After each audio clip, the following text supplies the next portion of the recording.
Selama ini kita kan kalau pelayanan itu selalu berkata, oh saya ingin membantu pekerjaan Tuhan. Kenapa saya harus membantu pekerjaan Tuhan? Apakah Tuhan itu inkompeten? Apakah Tuhan itu incapable untuk menuntaskan pekerjaannya sendiri? Sampai dia butuh kita untuk membantu pekerjaannya. Bukan karena Tuhan tidak mampu, bukan karena Tuhan butuh kita. Tapi karena Tuhan ingin membantu kita bertumbuh.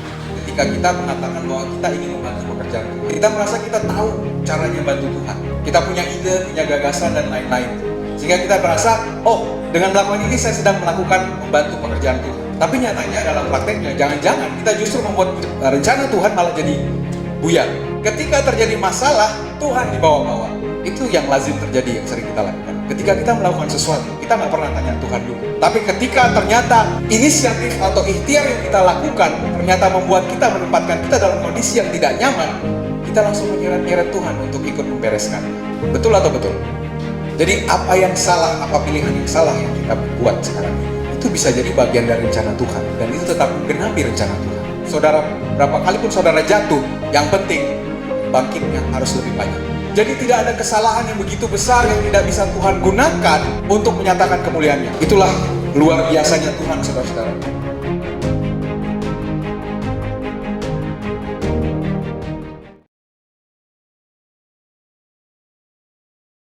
Cek tes satu. Oke. Mari kita bersama-sama siapkan hati kita untuk kita menikmati hadirat Tuhan pada pagi hari ini. Satu anugerah Tuhan untuk kita boleh datang menghampiri Tuhan, menikmati kemurahan-Nya. Mari kita siapkan hati kita berdoa. Terima kasih Tuhan, kami bersyukur untuk anugerah-Mu dalam hidup kami. Terima kasih untuk kasih karunia-Mu yang Kau sediakan bagi kami. Hari ini, hari yang Kau sediakan, di mana kami boleh datang menghampiri tahta-Mu, menikmati anugerah dan kemurahan-Mu, menikmati kasih-Mu. Terima kasih Tuhan, Engkau Allah yang baik bagi kami. Kami naikkan ucapan syukur kami bersuka cita, sebab Engkau Allah yang adil, Engkau Allah yang benar, dan Engkau sumber keselamatan kami. Terima kasih Bapa. Biarkanlah Engkau yang memimpin ibadah kami dari awal hingga akhirnya. Kiranya Roh Kudus-Mu nyata di tengah-tengah kami.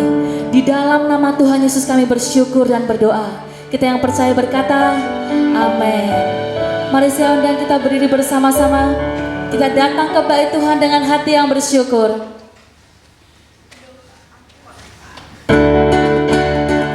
Mari kita bertepuk tangan.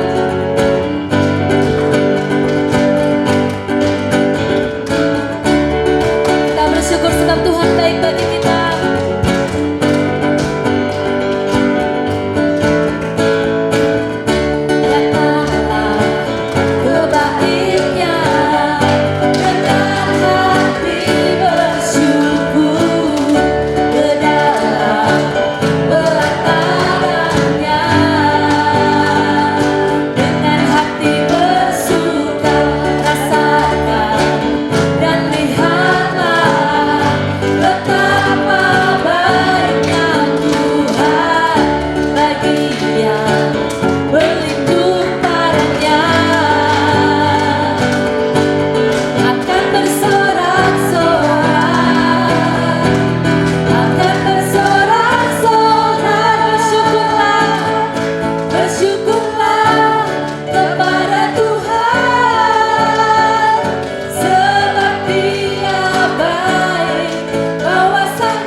bersorak-sorai, akan bersorak-sorai, akan bersorak-sorai.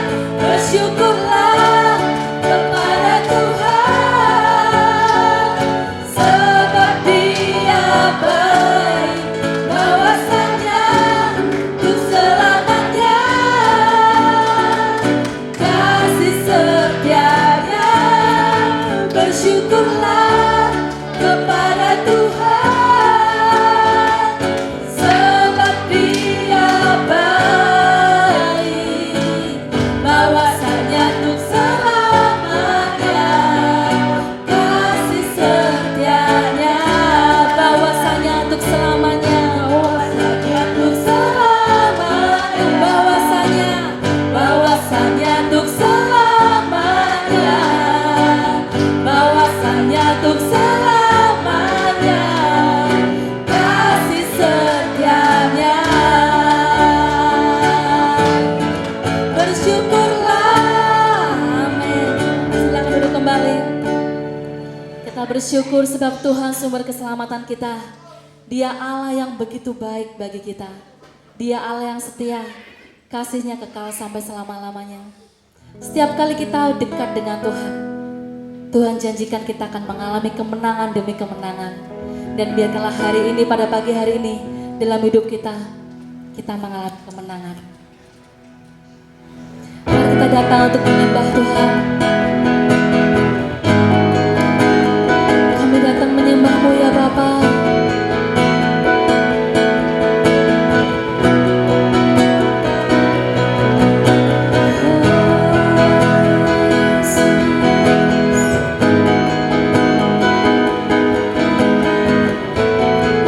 Nyatakan kuasa-Mu di tengah-tengah kami, Yesus. Ku menyembah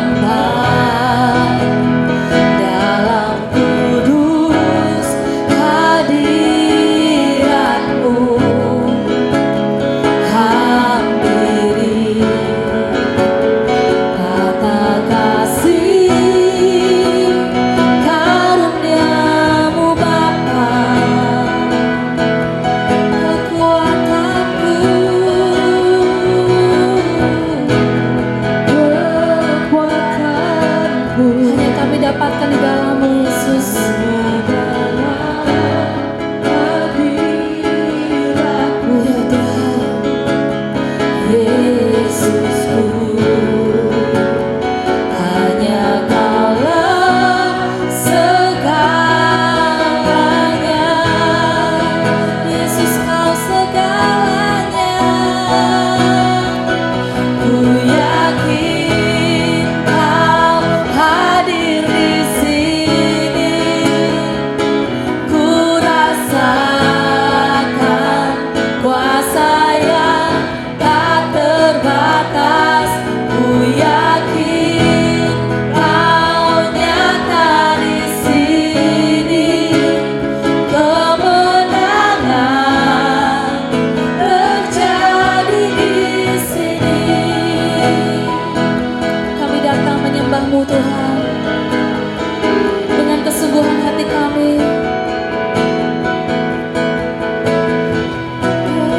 Yesus, ku menyembah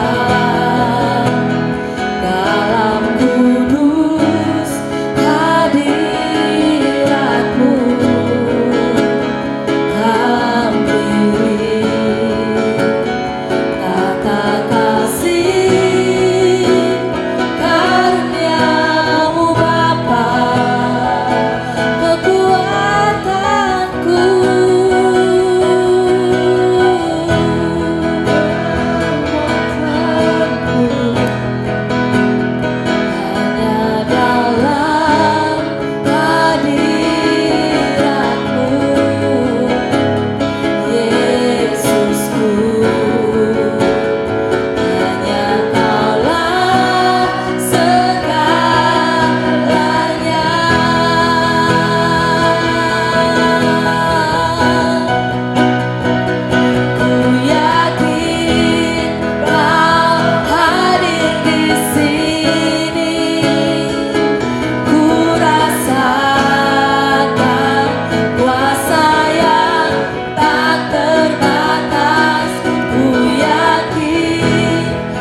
Kami percaya kuasa-Mu nyata di tengah-tengah kami, Tuhan. Hanya dekat Allah saja kami merasa tenang. Hanya dekat Allah saja kami menerima kemerdekaan di dalam hidup kami. Hanya dekat Allah saja kami mengalami kesembuhan. Setiap luka hati kami, Engkau sanggup memulihkannya. Hanya dekat Allah saja kami mengalami kelepasan demi kelepasan. Engkaulah Tuhan, Allah yang besar, Allah yang penuh dengan kuat kuasa, yang mampu melepaskan kami dari setiap belenggu-belenggu dosa. Terima kasih Tuhan, terima kasih Bapa. Mari kita bersama-sama siapkan hati kita untuk kita mendengarkan firman Tuhan. Firman Tuhan berkata, hanya dekat Allah saja kita merasa tenang. Mari kita menikmati hadirat Tuhan pada pagi hari ini.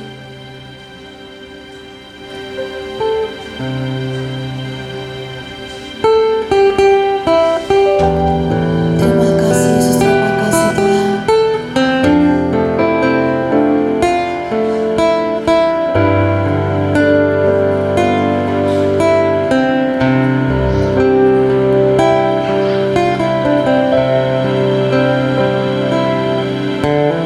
Firman-Mu berkata,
kasih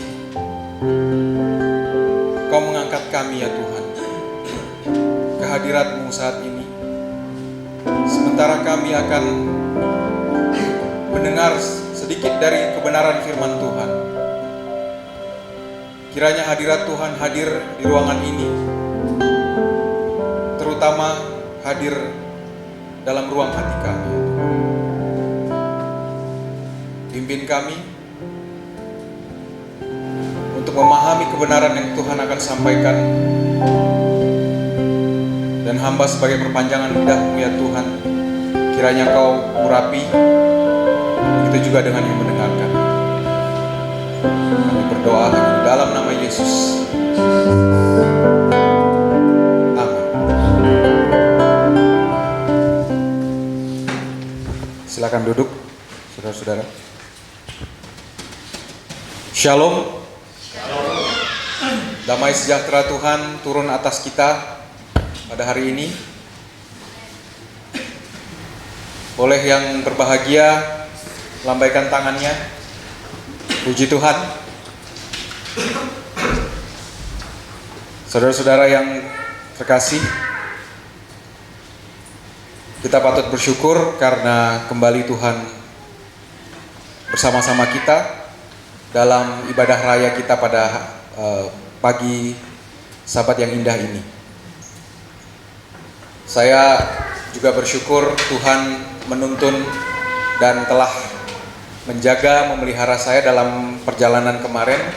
Sempat sejenak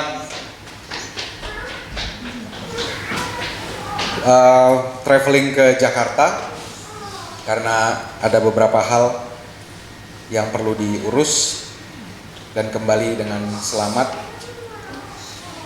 Ya, saya melihat bahwa aktivitas di bandara kita itu sudah sangat ramai dan pesawat itu penuh.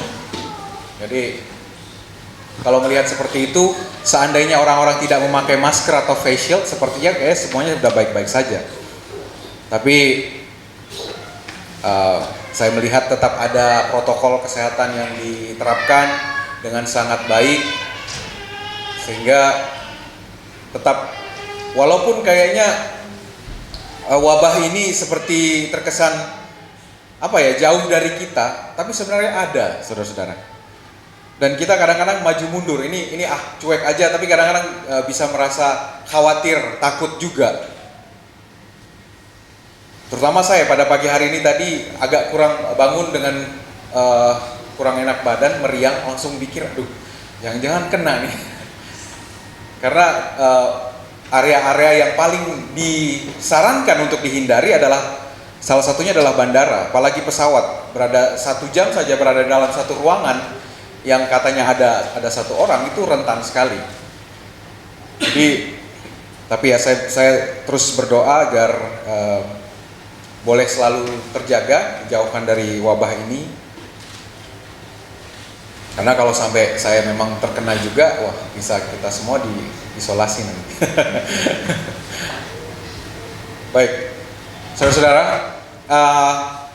judul yang saya bawa pada hari ini agak menarik, kalau tidak menarik sekali.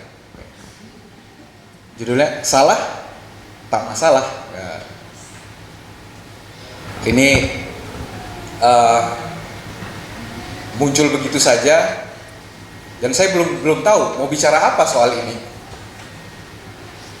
Saya bertanya, apa kira-kira yang mau dibicarakan ya tentang hal ini. Lalu saya teringat mengenai pekerjaan Tuhan, saudara-saudara. Selama ini kita kan kalau pelayanan itu selalu berkata, oh, saya ingin membantu pekerjaan Tuhan. Kenapa saya harus membantu pekerjaan Tuhan? Apakah Tuhan itu inkompeten? Apakah Tuhan itu incapable untuk menuntaskan pekerjaannya sendiri sampai dia butuh kita untuk membantu pekerjaannya? Saya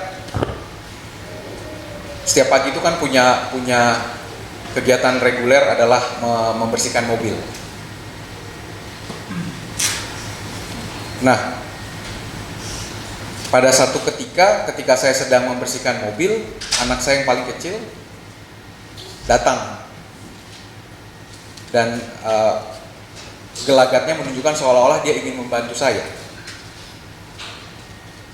Dan yang bisa saudara prediksi, ketika dia datang membantu, bukannya kerjaannya selesai, tapi makin berantakan, makin belepotan. Anak saya punya kerinduan untuk membantu saya menyelesaikan pekerjaan itu. Tapi karena keterbatasan pengetahuannya, keterbatasan gerak motoriknya, keterbatasan kognisinya, pekerjaan yang seharusnya bisa saya selesaikan dengan cepat malah makin ambiar, kan ya. Kalau dalam kondisi misal lagi buru-buru, pasti saya marah sama anak saya. Udah sana aja, gak usah bantu papa gitu kan. Nah, jangan-jangan begitu juga yang terjadi ketika kita mengatakan bahwa kita ingin membantu pekerjaan Tuhan, saudara-saudara. Kita merasa kita tahu caranya bantu Tuhan. Kita punya ide, punya gagasan dan lain-lain.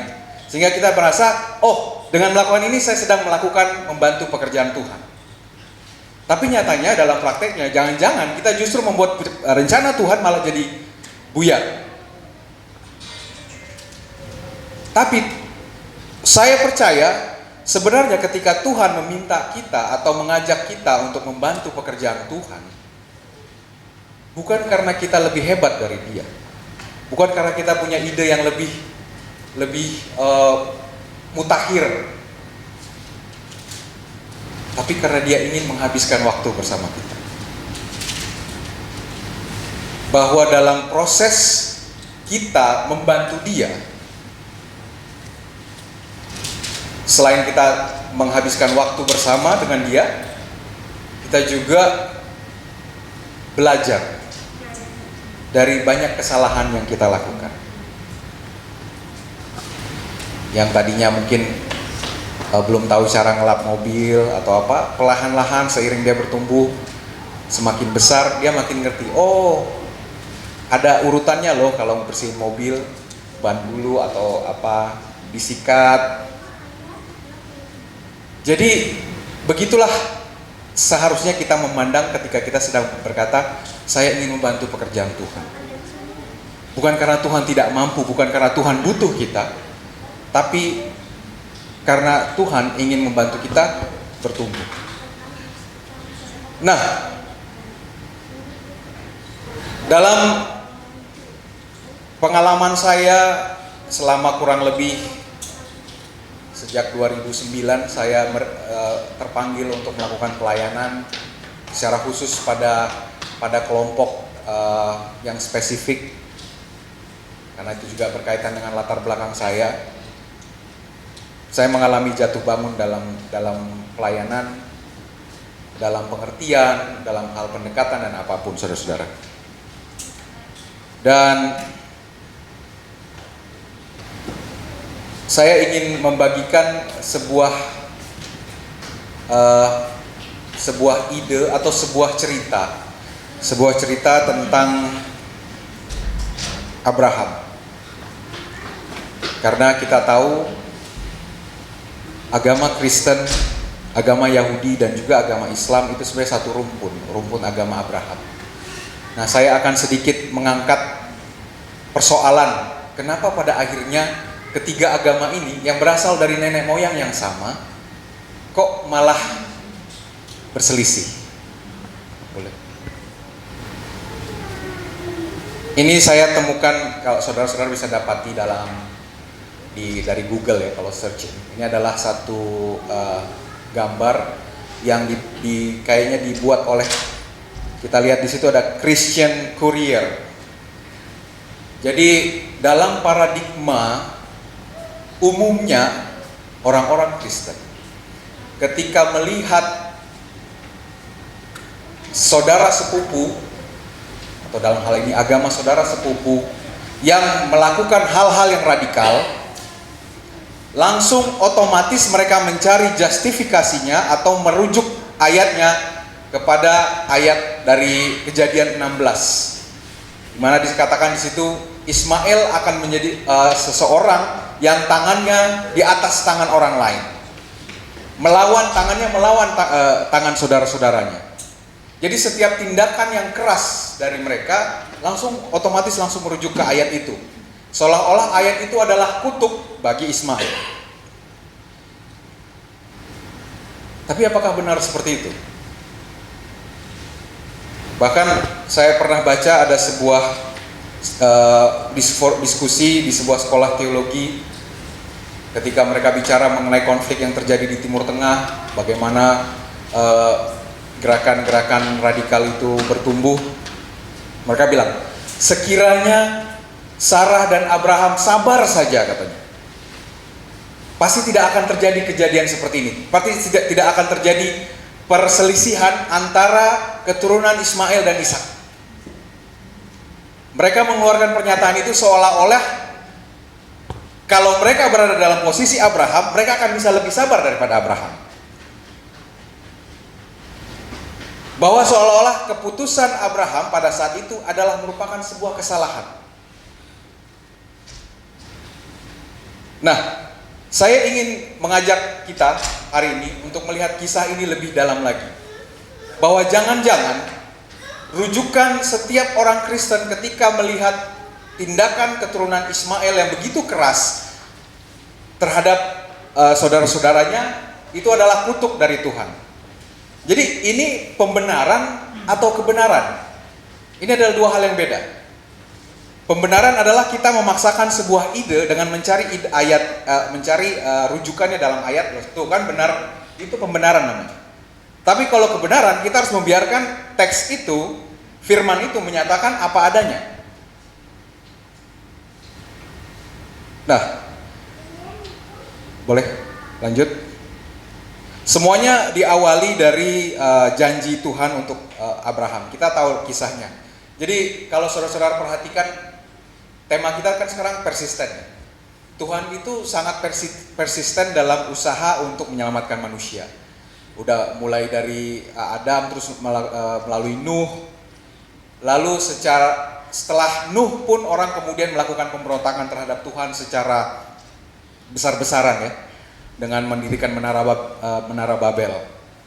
Dan Tuhan kemudian dengan inisiatifnya menunjuk satu orang dan mengatakan, melalui orang inilah aku akan memberkati seluruh bangsa. Tuhan yang memilih Abraham. Apakah ada orang lain yang dipilih Tuhan? Mungkin. Bisa jadi. Tapi orang itu menolak. Atau orang itu tidak percaya. Jadi makanya yang dicatat dalam Alkitab adalah Abraham. Karena Abraham yang menyambut ketika Tuhan memilih dia. Bisa saja ada orang lain. Tapi kita tidak usah berspekulasi soal itu. Tapi yang jelas ketika Tuhan mendatangi Abraham, dia berjanji, aku akan membuat engkau menjadi bangsa yang besar dan memberkati engkau, serta membuat namamu masyhur, dan engkau akan menjadi berkat. Ini adalah bentuk kontras dari Menara Babel, karena Menara Babel bilang kita akan membuat menara yang tingginya menjangkau ke langit, dan kita akan cari nama untuk diri kita sendiri. Jadi usaha Babylon adalah mencari nama buat dirinya sendiri. Sementara di sini Abraham bilang, aku akan yang membuat kau termasyhur. Jadi namamu menjadi besar karena Tuhan, bukan karena kau bangun menara lebih besar. Di sini kita akan lihat ada kontras antara ikhtiar manusia dengan berkat Tuhan. Dan kita akan lihat proses ini bahkan dalam perjalanan Abraham sendiri, saudara-saudara. Nah, dari sini mungkin sekilas kita membaca, oh ya, ini firman yang luar biasa. Dan Abraham percaya. Tapi masalahnya, di Kejadian 11 disebutkan, Sarai, istrinya, mandul. Tapi Abraham percaya, saudara-saudara. Dan Tuhan dari ayat ini tidak memberikan clue. Tidak disebutkan kapan, melalui siapa keturunannya, dan bagaimana caranya. Tidak ada informasi, cuma kamu akan punya keturunan yang besar. Sudah, nggak ada clue. Dan itu berlanjut nanti di Kejadian 13. Setelah berpisah dari Lot, Tuhan bilang, aku akan jadikan keturunanmu seperti debu tanah banyaknya, sehingga jika seandainya ada yang dapat menghitung debu tanah, keturunanmu pun akan dapat dihitung juga. Kembali Tuhan janjikan, kamu akan punya keturunan, tapi nggak disebutkan caranya gimana. Karena realitanya istrinya mandul. Lalu di Kejadian 15, di sini setelah bertahun-tahun gitu kan ya, Abraham bilang, ketika Abraham mendapatkan janji tadi, saudara-saudara, kalau saudara baca, umurnya 75 tahun. Oke, ini kalau kita dengan pembaca awam seringkali dengan mudah langsung menghakimi. Kenapa Abraham memutuskan mengambil Hagar nanti ya? Kita lihat konteksnya. Abraham sudah menikah sudah 75 tahun ketika mendapat janji ini. Artinya, kalau seandainya dia menikah dengan Sarai umur 25 tahunan, berarti sudah 50 tahun mereka tahu bahwa mereka tidak bisa punya keturunan. Oke?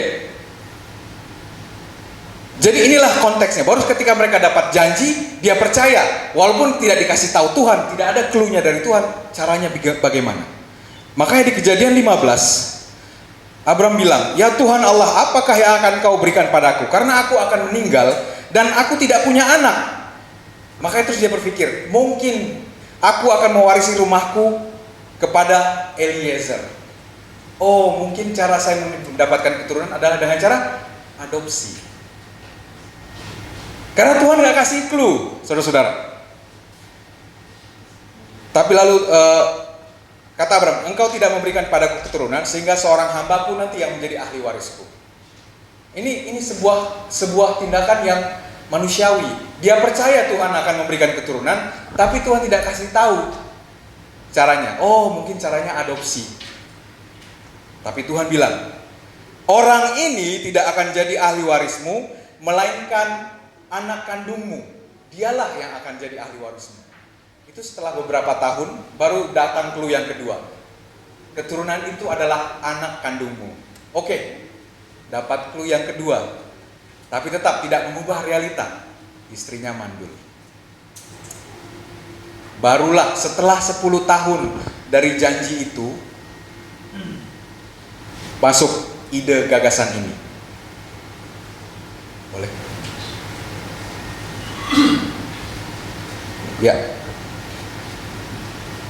Baru setelah 10 tahun, saudara-saudara, dari pertama Abraham diberikan janji. Jadi setidaknya udah 60 tahun mereka menyadari realita bahwa mereka tidak mungkin punya anak. Makanya baru diajukan. Ini bukan sebuah hal yang yang datang secara emosional. Ini setelah pertimbangan. Kedua pasangan ini percaya pada Tuhan. Tapi Tuhan tidak kasih petunjuk. Saudara-saudara, mungkin kita tahu banyak pasangan yang belum dikaruniai keturunan, dan mereka kemudian akhirnya berdamai dengan realita itu, dan sudah ya udah kita jalanin aja, memang Tuhan belum memberikan. Dan ketika sudah accept konsep waktu itu, jadi tidak terlalu menekan, tidak terlalu mengejar ya. Namun ketika saudara-saudara diberikan janji, kamu akan punya anak, tapi nggak dikasih tahu waktunya. Sementara usia semakin tua, semakin bertambah. Tentu pasti akan mulai, oh ya saya percaya Tuhan akan berikan keturunan. Tapi apa bagian kita yang bisa kita lakukan untuk supaya janji itu tergenapi?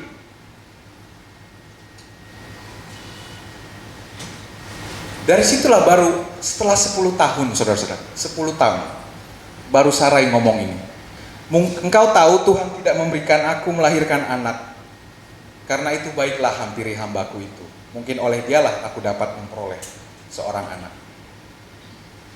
Jadi ide ini baru diberikan setelah 10 tahun janji itu tuh, saudara-saudara. Dan respon Abraham mendengarkan perkataan Sarai. Ini ayat favorit bapak-bapak ini.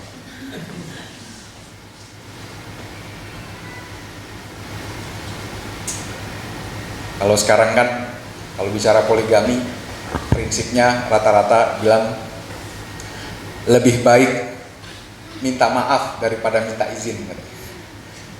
Jadi nikah aja dulu, poligami dulu, nanti kalau udah ketahuan baru minta maaf. Maaf ya yang, kalau minta izin nggak bakalan dikasih katanya. Jadi, nah itulah liciknya bapak-bapak. Nah kalau Abraham ini istrinya yang ngasih.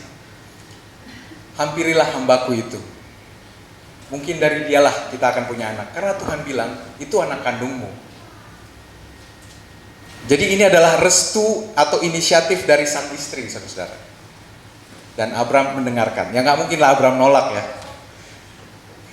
Oke.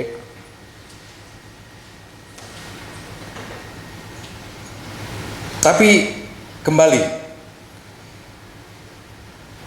inisiatifnya datang dari Sarai. Ketika ternyata kemudian Abraham menikahi Hagar, jadi Hagar itu dinikahi ya saudara-saudara. Abraham adalah seorang yang terhormat, jadi dia bukan ketika dapat restu dari istrinya langsung dia tarik Hagar ke kamar dan langsung tidak seperti itu. Dia dinikahi, jadi derajat Hagar yang tadinya hamba itu naik menjadi istri. Oke.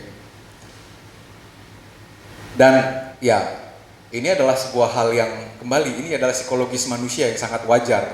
Ketika seorang hamba lalu naik derajat menjadi istri dan mengandung, dalam konteks kultur pada masa itu, sebenarnya apa yang disarankan Sarai bukan sebuah hal yang aneh. Karena di kultur masyarakat patriarkal memang punya keturunan itu adalah sebuah hal yang keharusan. Kalau dia seorang istri tidak bisa memberikan keturunan, dia bisa dilengserkan, bisa digusur gitu. Jadi ini bukan sebuah hal yang, kalau saudara-saudara melihatnya dengan kacamata perjanjian baru, tentu ini sebuah hal yang keliru. Tapi pada konteks kultur pada masa itu, apa yang dilakukan Sarai bukan hal yang salah. Nah, tapi setelah tadi Hagar hamil, lalu dia mulai agak memandang rendah nyonyanya, jadi tersinggung, jadi emosi kan ya, penghinaan. Padahal mungkin karena sikapnya yang tadinya bisa nyuruh Hagar cuci piring, ianya gitu. Hagar sapu halaman, ianya gitu. Hagar pel rumah, ianya gitu. Sekarang udah jadi nyonya Abraham, udah nggak bisa disuruh-suruh, apalagi hamil. Dia merasa terhina dengan keadaan itu. Dan kita lihat responnya, penghinaan yang kuderita ini adalah tanggung jawabmu. Memang akulah yang memberikan hambaku ke pangkuanmu. Tetapi baru saja ia tahu bahwa ia mengandung, ia memandang rendah akan aku. Tuhan kiranya yang menjadi hakim antara aku dan engkau. Nah, perhatikan ini saudara-saudara, ide untuk memberikan Hagar kepada Abraham datang dari Sarai tanpa bertanya pada Tuhan. Ketika terjadi masalah, Tuhan dibawa-bawa. Itu yang lazim terjadi, yang sering kita lakukan. Ketika kita melakukan sesuatu, kita nggak pernah tanya Tuhan dulu. Tapi ketika ternyata inisiatif atau ikhtiar yang kita lakukan ternyata membuat kita menempatkan kita dalam kondisi yang tidak nyaman, kita langsung menyeret-nyeret Tuhan untuk ikut membereskannya. Betul atau betul? Tuhan kiranya yang menjadi hakim antara aku dan engkau. Tuhan, lah kok jadi aku dibawa-bawa gitu. Tadi mutusin itu nggak nanya-nanya gitu kan.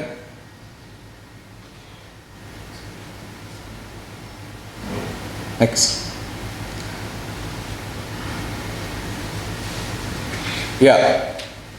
Dan kita lihat nanti respon Abraham mengatakan di Kejadian 16,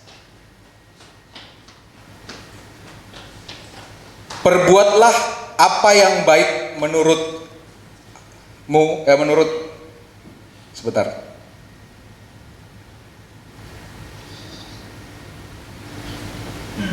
Kata Abram kepada Sarai, hambamu itu di bawah kekuasaanmu. Perbuatlah kepadanya apa yang kau pandang baik. Lalu Sarai menindas Hagar sehingga ia lari meninggalkannya. Jadi Abraham bertindak sebagai suami yang baik ya. Kalau istri marah, udah dengerin aja, nggak usah dibantah. Karena ada aturannya saudara-saudara, perempuan tidak pernah salah. Perempuan tidak pernah salah dan tidak akan pernah mau disalahkan. Benar ya? Kenapa? Ya, karena itulah yang terjadi di Taman Eden, saudara-saudara. Itu adalah warisan dari Hawa. Ketika yang pertama kali makan buah, ya itu kan makanya perempuan kalau ditanya mau makan apa selalu jawabnya terserah. Karena sekalinya dia milih mau makan apa, manusia diusir dari surga katanya. Jadi ketika ditanya jawabnya terserah. Dan gara-gara itu ya jadi pasti setelah mereka diusir, ini kalau kita membayangkan ya, setelah Adam dan Hawa diusir dari surga, mereka akan selalu, itulah dulu kamu nggak mau dengerin gitu kan, akan selalu salah-salahin, dan Hawa nggak mau disalahin. Kan buktinya ketika dia disalahkan dia bilang, ular itu yang menggoda aku. Jadi blaming, ketika melakukan kesalahan lalu melakukan blaming atau menyalahkan orang lain, itu adalah respon alamiah kita ketika melakukan kesalahan, saudara-saudara. Dan Abraham tidak mau berbalah-balah, tidak mau membantah istrinya. Dia bilang, hambamu itu di bawah kekuasaanmu, perbuatlah kepadanya apa yang kau pandang baik. Maka atas restu itu Sarai pun menindas Hagar. Dan kita lihat di sini, saudara-saudara, Hagar itu adalah korban dari situasi. Hagar tidak pernah menawar-nawarkan diri, pilihlah saya untuk menjadi solusi. Nggak ada, dia juga nggak godain Abraham, nggak ada ceritanya gitu. Inisiatifnya murni datang dari Sarai. Kalau kemudian ada ya yang membuat Sarai kesal karena Hagar sikapnya jadi tidak sopan gitu, dan dia menganggap itu sebagai penghinaan. Tapi sebenarnya Hagar itu tidak ada salah apa-apa, saudara-saudara. Dia adalah korban dari pergumulan suami istri ini.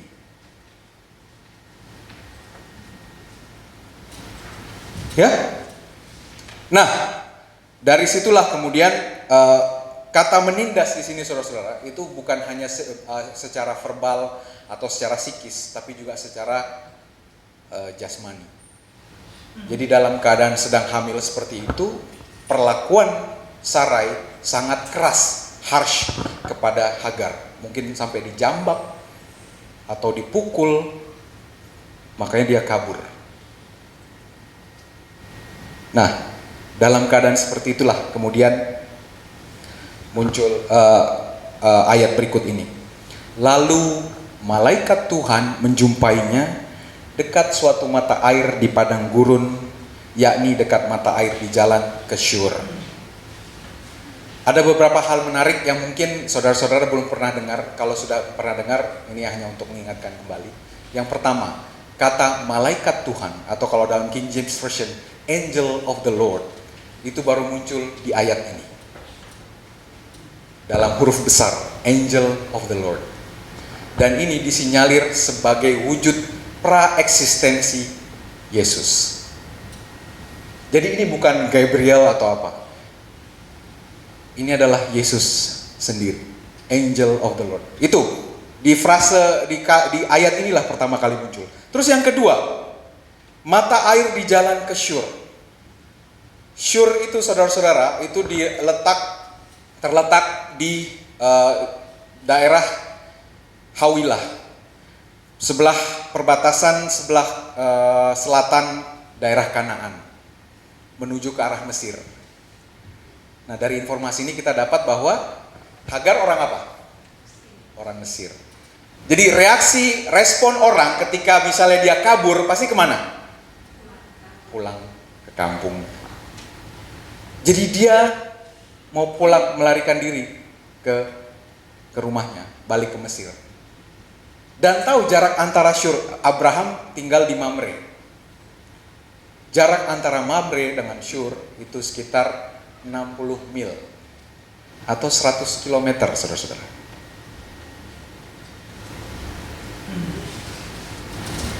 Jadi Hagar sudah berjalan 100 km sebelum kemudian ditemui oleh malaikat Tuhan.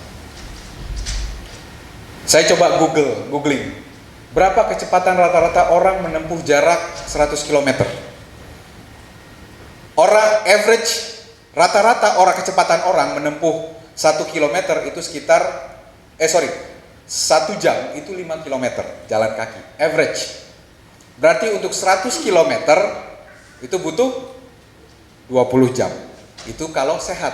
Hagar lagi hamil. Pasti akan mengamankan. Itu dikurang, itu kalau berjalan terus ya, nggak ada istirahatnya. Dan Hagar sedang hamil. Jadi it takes more than 1 day kayaknya untuk dia sebelum dia datang ditemui oleh malaikat Tuhan. Oke. Next. Dan apa katanya? Oke. Hai Hagar, hamba Sarai, dari manakah engkau dan hendak kemana? Kalau saudara perhatikan di Kejadian 16, baik Sarai maupun Abraham tidak pernah menyebut nama Hagar. Sarai bilang, baiklah engkau hampiri hambaku itu. Lalu Abraham menjawab, hambamu itu ada di bawah kekuasaan. Enggak pernah nyebut namanya. Tapi malaikat Tuhan menyapa Hagar dengan menyebut namanya. Ini mungkin terlihat simpel saudara-saudara. Tapi secara psikologis, kalau orang nyebut nama ya, kalau secara status sosial kita setara atau apa, kita nggak biasa aja nyebut nama. Tapi kalau orang yang levelnya di bawah kita, misalnya ada OB atau ada penyapu jalanan dan saudara memanggil namanya, itu sangat mengangkat. Ya kayak saya, misalnya saya tiba-tiba lagi jalan, tiba-tiba Presiden Jokowi negor saya, Daniel mau kemana? Wih, Presiden Jokowi kok kenal saya? Beda. Dan malaikat Tuhan menyapa Hagar dengan menyebut namanya. Hai Hagar, hamba Sarai. Dan dia tahu status Hagar, hamba. Dan kita lihat jawaban Hagar menunjukkan kerendahan hati. Aku melarikan diri dari nyonyaku. Dia nggak bilang, aku melarikan diri dari perempuan iblis itu. Aku melarikan diri dari wanita jahat. Dia akui, aku melarikan diri dari Sarai nyonyaku. Dia akui keadaannya, statusnya. Itulah kerendahan hati Hagar. Dan lihat respon malaikat Tuhan mengatakan seperti ini.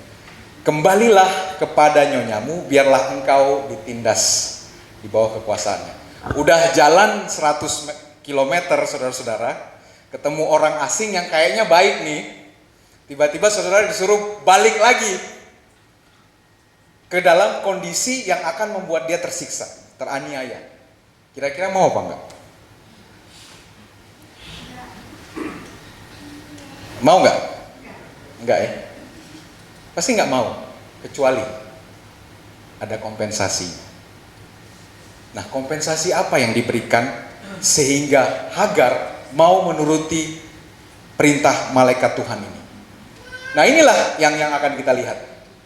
Yang pertama, aku akan membuat sangat banyak keturunanmu sehingga tidak dapat dihitung karena banyaknya. Kayak janji Tuhan kepada siapa? Pada Abraham. Hagar adalah perempuan pertama dan satu-satunya di mana Tuhan menjanjikan dia akan punya keturunan yang banyak. Dan ini malaikat Tuhan yang ngomong. Makanya tadi kenapa kita sebut malaikat Tuhan itu sebagai wujud perinkarnasi Kristus?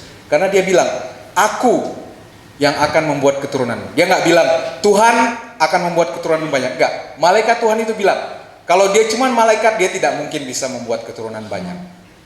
Jadi ketika dia bilang, aku akan membuat sangat banyak keturunanmu, artinya dia Tuhan, dia itu Tuhan itu sendiri, saudara-saudara. Sehingga tidak dapat dihitung karena banyaknya. Itu yang pertama. Yang kedua, engkau mengandung dan akan melahirkan seorang anak laki-laki dan akan menamainya Ishmael, sebab Tuhan telah mendengar penindasan atasmu itu. Ini Ishmael adalah bayi pertama yang jenis kelaminnya sudah diketahui bahkan masih masih dalam kandungan. Oke.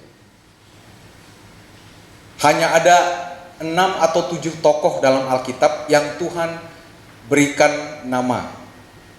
Pertama Ismail, kedua Ishak, lalu Salomo, lalu ada Cyrus, Koresh, Yosia, Yohanes Pembaptis, dan Yesus. Ismail adalah bayi pertama yang Tuhan sendiri kasih nama. Sebab Tuhan telah mendengar penindasan atasmu itu.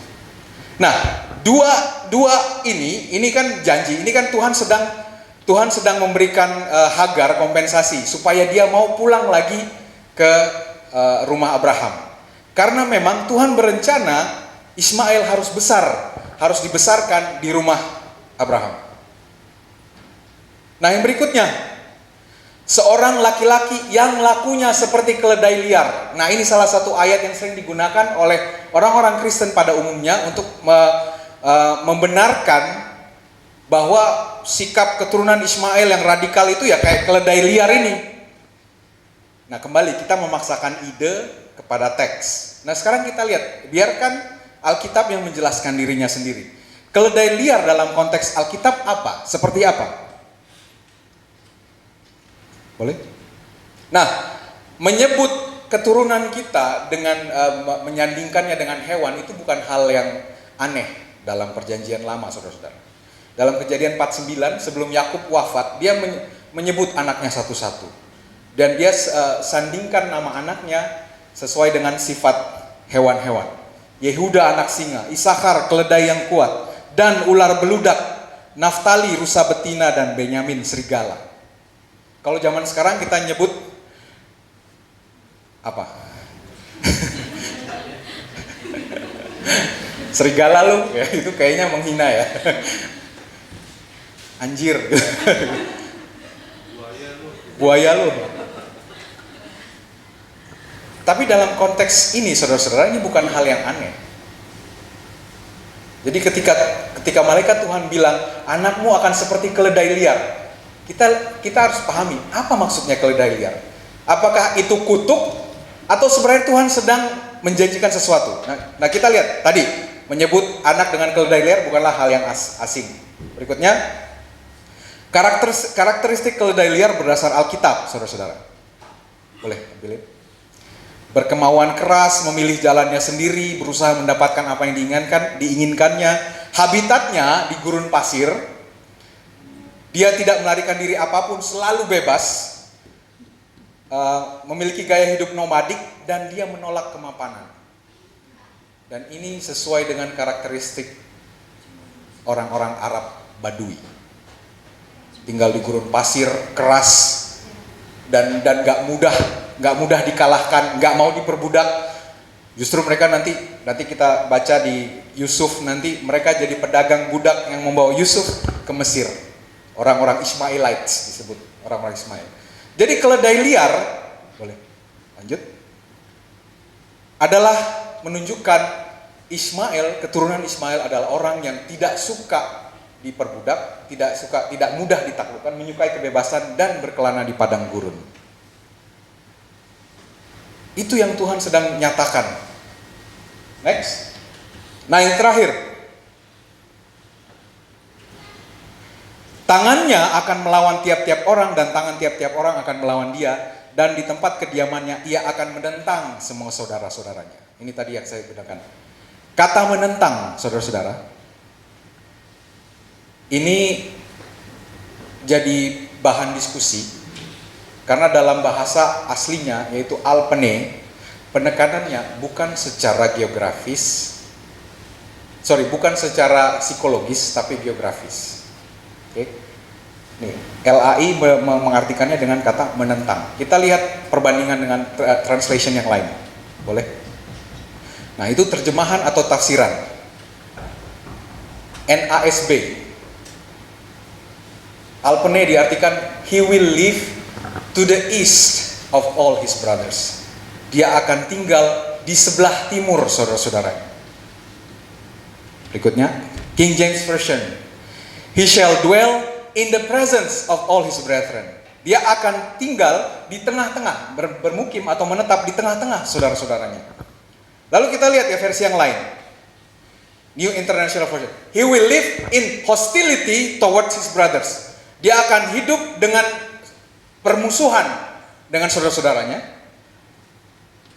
Dan yang terakhir NRSV, New Revised Standard Version ya. He shall live at odds with all his kins. Dia akan hidup berselisih dengan kerabat-kerabatnya. Nah, LAI sepertinya merujuk kepada teks yang warna merah, terjemahan warna merah. Merujuk pada alpene diartikan secara psikologis, sikap psikologis. Memusuhi. Ismail akan memusuhi saudara-saudaranya. Tapi kalau teks aslinya mengatakan ini bicara geografis, dia akan tinggal di sebelah timur. Dia tidak akan jauh dari kalian. Dia akan selalu ada di dekat kalian, tengah-tengah kalian. Jadi apa janji yang Tuhan berikan kepada Ismail dari 4? Boleh? Jadi yang namanya janji Tuhan itu mereverse atau kembali membalikkan keadaan yang tidak nyaman. Hagar dijanjikan sesuatu yang membuat dia mau balik lagi ke rumah Abraham. Keadaan aktual Hagar, diperbudak, dia budak. Nah, oleh malaikat Tuhan dijanjikan, anakmu lakunya seperti keledai liar. Dia akan jadi seorang yang merdeka. Hagar tidak berdaya. Anaknya dijanjikan tangannya melawan tiap orang dan tangan tiap orang akan melawannya, melambangkan kekuatan dalam rangka mempertahankan kebebasan. Jadi dia tidak mudah ditaklukkan. Hagar terusir, exile, terasing, karena orang-orang asing dia. Tapi oleh Tuhan dijanjikan anakmu tidak akan pernah ditolak atau tidak akan pernah terusir. Oke? Jadi janji Tuhan pada Hagar ini ya, ini adalah reversal. Makanya kenapa Hagar mau pulang lagi. Yang tadi ya, enslaved Ismail dijanjikan freedom. Dependent Ismail dijanjikan menjadi seorang yang independent. Rejected, Hagar rejected, Ismail dijanjikan sebagai orang yang akan selalu dirangkul, suka atau tidak. Dia akan selalu ada di dekat kita. Oke? Nah, dari semua cerita itu ada biblical verse yang tadi saya sudah sebutkan. Yang pertama, first appearance of the angel of the Lord. First recorded words to a woman by name. Jadi Hagar adalah satu-satunya yang ditegur oleh, yang namanya disebut dan ditegur oleh Tuhan. Oke. Terus yang kedua, yang ketiga, first ultrasound, USG. USG pertama dalam Alkitab. First naming of an unborn child, dan first naming of God by a human. Hagar menyapa Tuhan dengan El Roi. Jadi Hagar menyapa malaikat Tuhan itu, dia memberi nama El Roi, the God who sees, Tuhan yang melihat, Tuhan yang mengamati. Ya. Jadi saudara-saudara, Ismail dalam tradisi Kristen bukanlah figur yang mendapat perhatian khusus. Tradisi Kristen berasal dari Bani Israel atau bangsa Israel melalui keturunan Ishak. Dan Ismail tidak pernah masuk dalam radar atau pengetahuan orang-orang Kristen. Tapi kita lihat sendiri, Tuhan punya rencana buat mereka.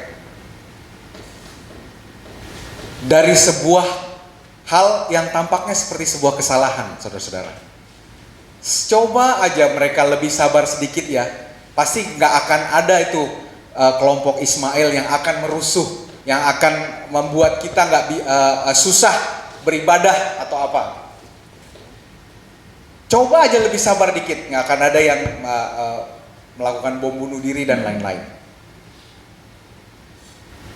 Ya itu sebenarnya cara berpikirnya kurang fair. Karena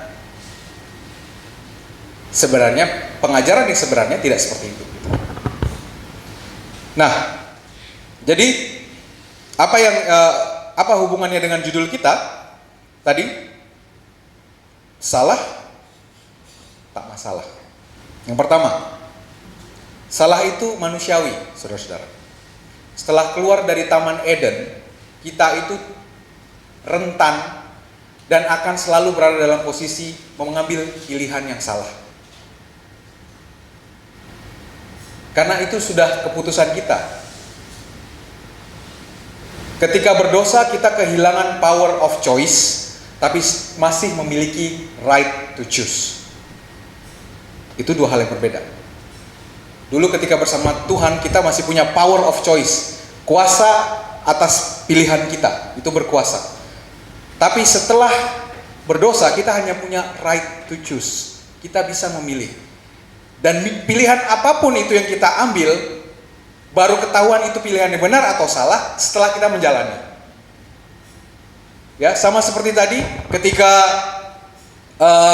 Sarai memutuskan untuk memberikan Hagar. Dia pikir itu putusan yang benar, itu pilihan yang benar. Tapi ternyata pilihan itu merugikannya. Dia mencari, oh pilihan ini salah. Biarlah Tuhan yang menghakimi antara engkau dan aku. Jadi saudara-saudara, kita akan selalu dihadapkan pada pilihan-pilihan di mana kita baru tahu itu pilihan salah atau benar setelah kita mengambilnya. Dan bisa saja salah, saudara. Dan kesalahan itu manusiawi. It shows that bahwa kita itu rentan, lemah. Ya. Yang kedua, konsekuen. Salah satu yang menyebabkan, kalau ini pengamatan saya pribadi ya, yang membuat konsekuensi dosa itu kenapa sampai membuat Adam dan Hawa ini, karena mereka tidak konsekuen dengan pilihan mereka memakan buah pengetahuan baik dan jahat. Yang terjadi adalah mereka saling menyalah-nyalahkan. Adam mengatakan, perempuan yang kau tempatkan di sisiku itulah yang membuatku memakan buah itu. Lalu Hawa bilang, ular itu yang membuat. Tapi sebenarnya ketika kita menyalahkan orang lain, ya seperti Adam, perempuan yang kau tempatkan di sisiku, dia sedang menyalahkan Tuhan. Coba Tuhan nggak tempatkan Hawa di sisi saya nggak akan makan buah itu, kan itu ininya, kata lainnya. Jadi ketika berbuat salah, setelah itu sampai sekarang saudara-saudara, setiap kali kita berbuat salah, kita otomatis akan cari siapa nih yang akan nanggung kesalahan ini. Yang jelas bukan saya. Harus orang lain, harus ada scapegoat, kambing hitam. Dan ini menarik karena konsep kambing hitam ini berasal dari hukum Taurat ya, kambing yang dilepaskan pada Azazel. Jadi kita jarang yang langsung mau ketika berbuat salah langsung mengakui. Pasti awalnya siapa nih yang disalahkan, ini bukan saya. Jadi bersikap konsekuen itu bukan sikap alamiah kita, bukan sikap alamiah kita sebagai orang berdosa. Sebagai orang berdosa, ketika kita berbuat salah, kita akan mencari kambing hitam. Oke. Nah, saya ingin mengajak kita untuk belajar melawan respon alamiah itu. Bahwa ketika kita berbuat salah, akui dan terima konsekuensinya, sepahit apapun itu, sesakit apapun itu. Next, memetik hikmah, saudara-saudara. Hal ini yang membedakan kita dari binatang. Hewan gak bisa menjadi bijaksana. Mereka mungkin bisa belajar by insting. Ketika melakukan kesalahan, mereka belajar by insting. Tapi sebagai manusia, ketika kita berbuat kesalahan, kita bisa mengambil hikmahnya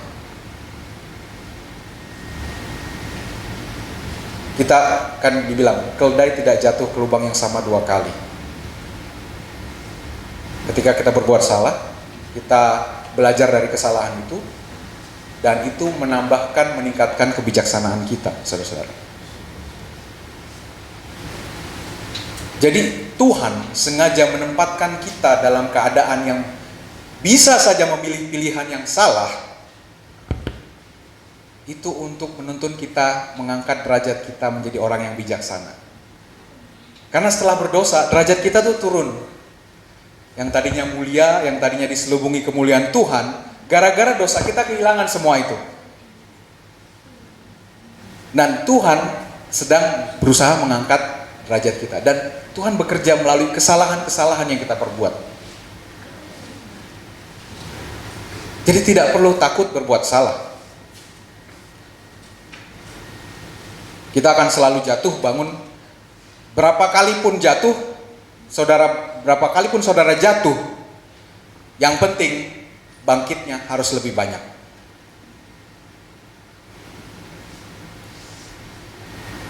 Berikutnya, bijaksana.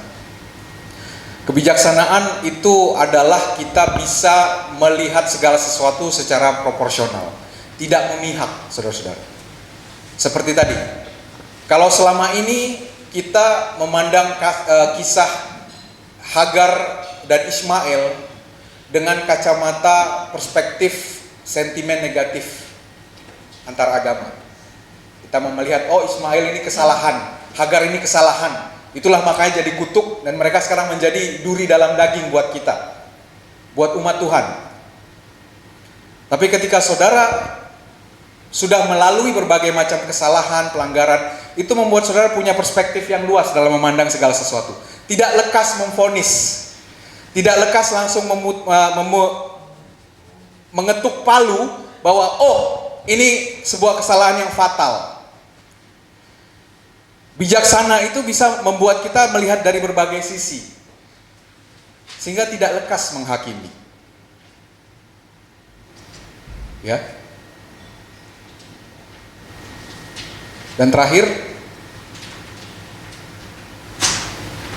Tuhan berkarya melalui kesalahan. Ayat inti kita ini, rancanganku bukan rancanganmu, jalanku bukan jalanmu, seperti tingginya langit dan bumi. Jadi rencana kita, pikiran kita, rancangan kita itu jauh di bawah rencana Tuhan. Jadi apa yang salah, apa pilihan yang salah yang kita buat sekarang ini, itu bisa jadi bagian dari rencana Tuhan. Dan itu tetap menggenapi rencana Tuhan. Kita bisa tahulah cerita paling ultimate-nya adalah penyaliban Yesus. Ada 3 lapis rencana di situ, saudara-saudara. Yang pertama rencana manusia melalui ahli Taurat, pemuka-pemuka agama Yahudi yang ingin membunuhnya. Itu lapis paling bawah. Lalu di lapisan kedua adalah rencana setan. Setan pun ingin membunuh Yesus. Jadi rencana manusia bisa dikendalikan oleh rencana setan. Tapi ternyata semua rencana mereka itu masih di bawah kendali rencana Tuhan. Jadi yang mereka lakukan itu justru menggenapi rencana Tuhan sedari awalnya. Jadi tidak ada kesalahan yang begitu besar yang tidak bisa Tuhan gunakan untuk menyatakan kemuliaannya. Amin.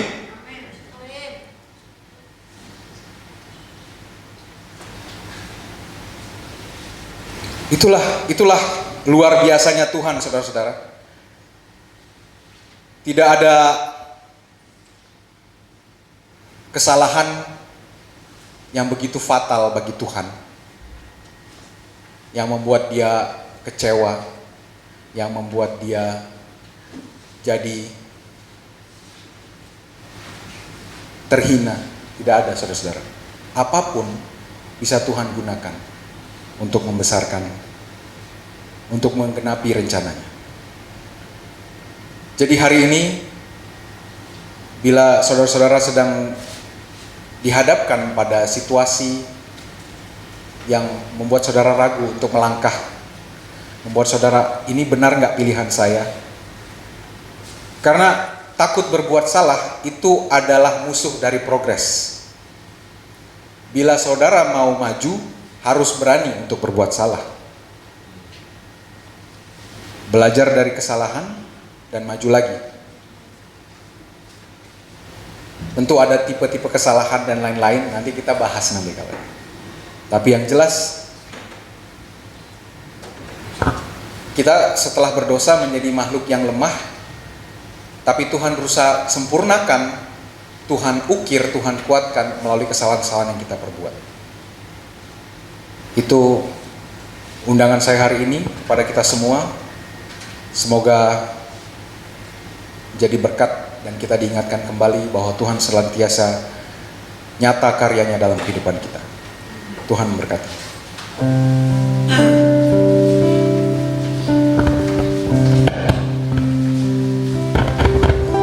Mari kita bersama-sama merenungkan firman Tuhan. Saya percaya hari ini saudara boleh ada di tempat ini bukan karena suatu kebetulan, tapi Tuhan punya rencana yang ajaib dalam hidup kita. Firman Tuhan yang luar biasa kiranya menguatkan hati kita.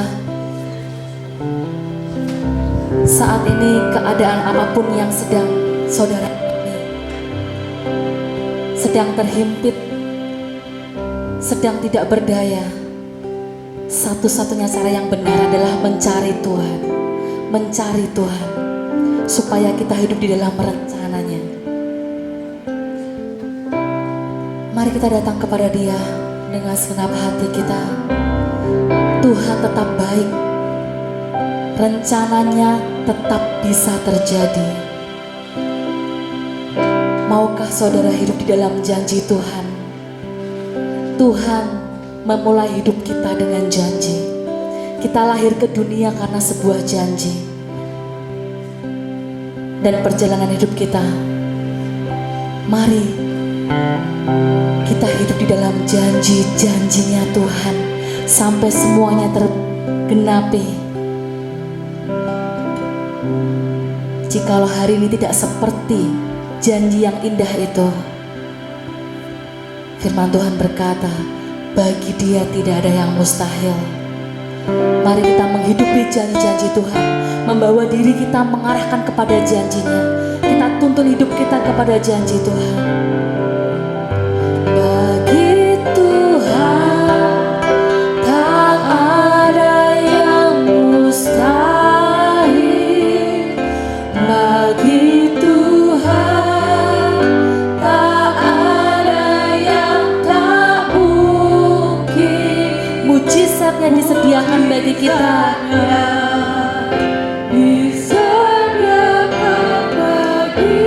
Percayalah, kita bisa diangkat, bisa dipulihkannya. Sebab bagi Tuhan tidak ada yang mustahil.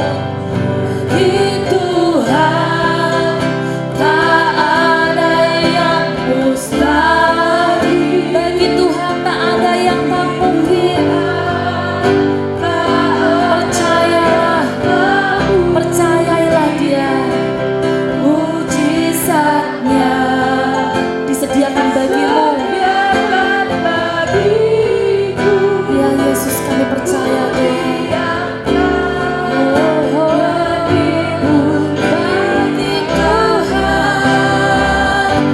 Bagi Tuhan tak ada yang mustahil.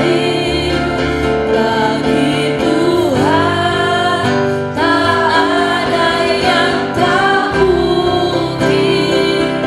Mujizatnya disediakan bagiku. Ku diangkat dan dipulihkannya. Mari saudara kita renungkan. Mari kita datang kepada Tuhan. Sampaikan apa yang menjadi pergumulan kita. Tuhan, ini masalahku, ini pergumulanku Tuhan. sulit Tuhan. Rasanya sulit secara manusia. Mungkin kita ingin berlari pergi seperti Hagar. Tapi hari ini firman Tuhan mengingatkan kita, jangan lari dari masalahmu. Sebab Tuhan berkata, aku ada untukmu. Aku masih punya janji dalam hidupmu. Masih belum selesai.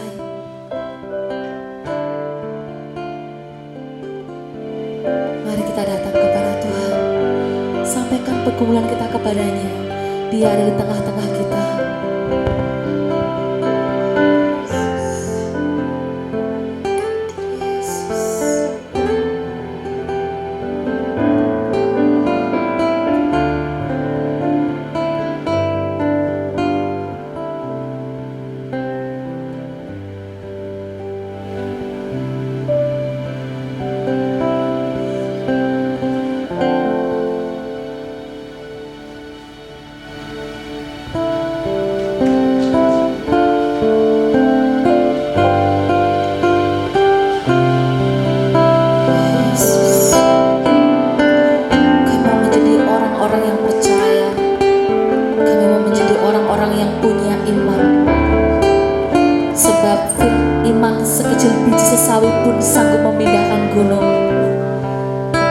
Itulah hidup kami di dalam-Mu Tuhan.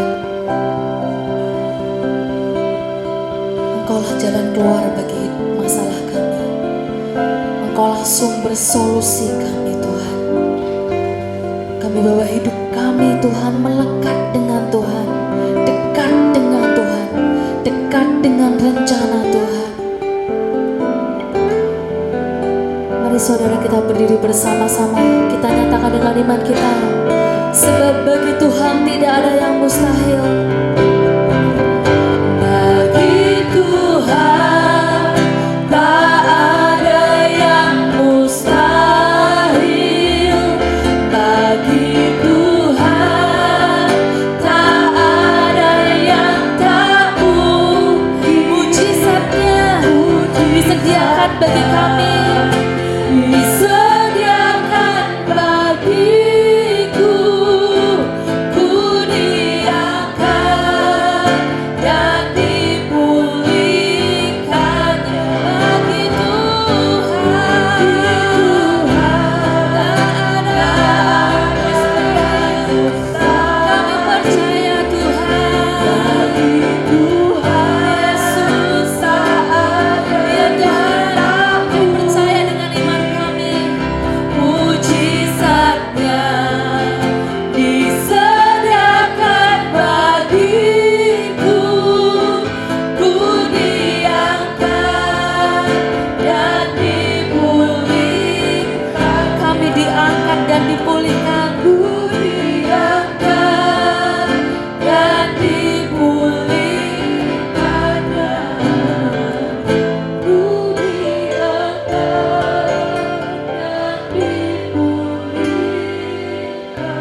Benar Tuhan,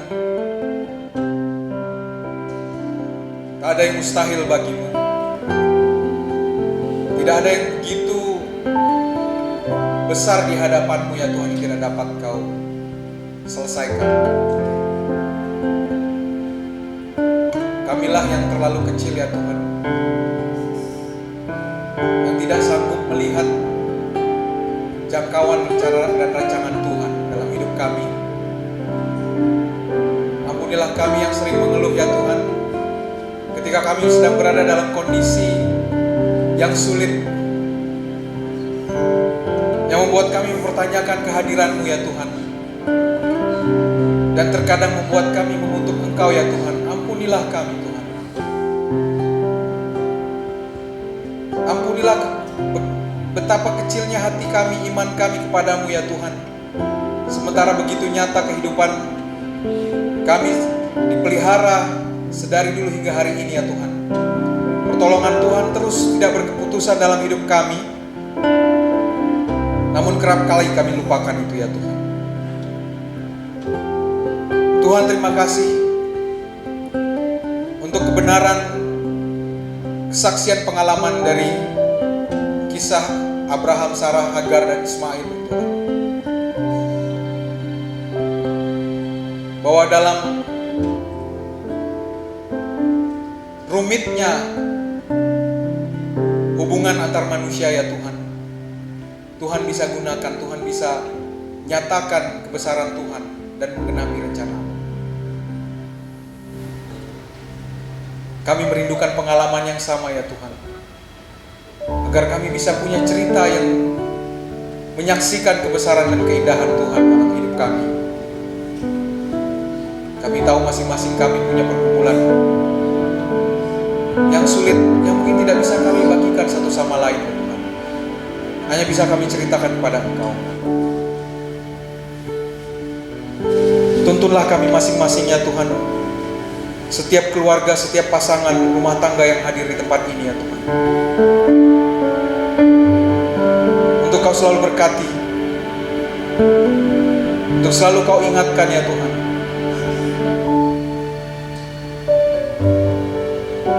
agar kasih mesra di antara kami, di antara masing-masing pasangan ini ya Tuhan, terus menyala membara sebagaimana kisah cinta mula-mula ya Tuhan. Terima kasih ya Tuhan untuk anak-anak yang Kau titipkan kepada kami. Terima kasih Tuhan, Kau memberikan mereka kesehatan.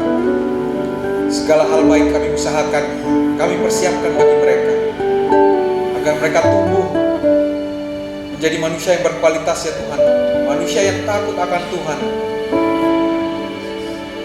manusia yang menyatakan kebesaran Tuhan melalui perkataan, melalui sikap, perbuatan, tindakan mereka ya Tuhan.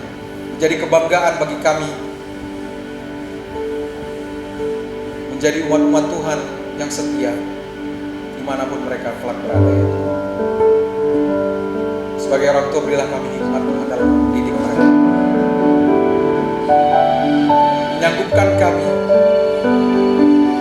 untuk menjadi teladan bagi mereka. Orang tua kami ya Tuhan, kiranya Tuhan juga berkati, baik yang masih berada bersama kami, maupun yang saat ini jauh dari kami, maupun yang sudah tidak lagi ada di dunia ini ya Tuhan. Kami mengucap syukur Tuhan sudah menggunakan mereka untuk membawa kami ke dunia ini, memberikan mereka kesanggupan untuk membesarkan kami semua ya Tuhan. Kiranya di masa tua mereka ya Tuhan, kami boleh memberikan yang terbaik, balas mereka dengan bakti kami yang sempurna ya Tuhan, yang semampu kami bisa kami lakukan. Terima kasih ya Bapak. Kami mendoakan komunitas kami ini ya Tuhan, Biji Sesawi, komunitas yang sederhana, yang muncul, yang bersatu karena kerinduan yang satu ya Tuhan, untuk menjadi berkat bagi keluarga ya Tuhan, khususnya di kota Semarang ini Tuhan. Kami rindu untuk menjangkau lebih banyak orang lagi Tuhan, menjadi berkat bagi mereka. Biarlah kehadiran kami bisa menjadi terang dan garam, tempat mereka menemukan kebahagiaan, bertemu dengan Tuhan, merasakan hadirat Tuhan yang nyata, dan hidup mereka boleh diubahkan ya Tuhan. Terima kasih ya Bapak. Terima kasih. Terimalah ibadah kami yang sederhana ini ya Tuhan, yang kami lakukan dengan segenap hati kami ya Tuhan. Puji-pujian, doa, firman kebenaran yang kami sampaikan, kiranya itu boleh membuat kami, mengangkat kami lebih dekat ke hadirat Tuhan, menyempurnakan tabiat kami, agar kembali pulih citra Engkau dalam diri kami masing-masing. Hari ini adalah hari lawatan Tuhan. Kami mohon biarlah Tuhan curahkan semua berkat-Mu atas hidup kami ya Tuhan. Mari Tuhan, berkatilah kami semua. Tuhan memberkati Engkau dan melindungi Engkau. Tuhan menyinari engkau dengan wajahnya dan memberi engkau kasih karunia. Tuhan menghadapkan wajahnya kepadamu dan memberi engkau damai sejahtera dari hari ini sampai selama-lamanya. Di dalam nama Yesus, mari kita semua yang percaya berkata, amin.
Yesus memberkati kita semua.